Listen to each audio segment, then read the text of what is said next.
សូមគោរពជំរាបសួរពុកម៉ែបងប្អូនយើងទាំងអស់គ្នា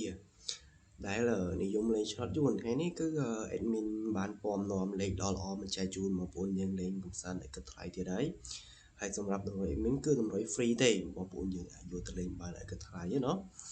ហើយអេដមីនសូមតាមយ៉ាងទេសូមបងប្អូនយើងជួយចុច like subscribe channel អេដមីនអ្នកមួយផងណាដើម្បីជាកម្លាំងចិត្តបា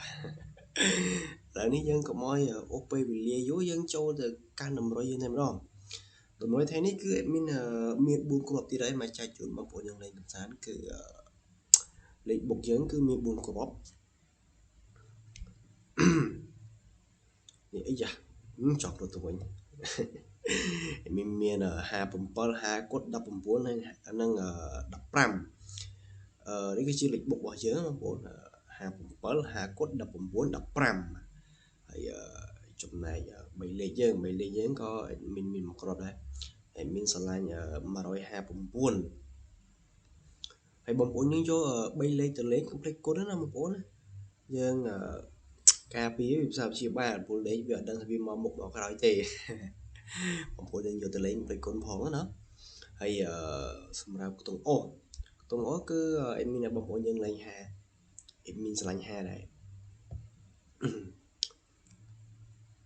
អេដមីនគាត់ថា50វាខានយូរហើយវាខានមកយូរហើយអញ្ចឹងទៅវាស្ងាត់យ៉ាងណាអញ្ចឹងលោល្មិចល្មាអីស្អែកទៅមក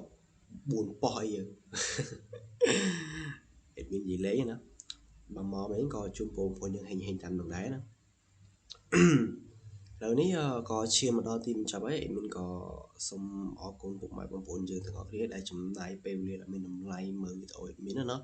ហើយអេដមីនក៏មិនមានអ្វីច្រើនដែរមានតែពាក្យជូនពរបងប្អូនយើងហេងសំណាងល្អទាំងអស់គ្នាណាទៅណាមកណាមានតែសុខភាពអេដមីនក៏សូមជម្រាបលាពុកម៉ែបងប្អូនយើងតែត្រឹមនេះ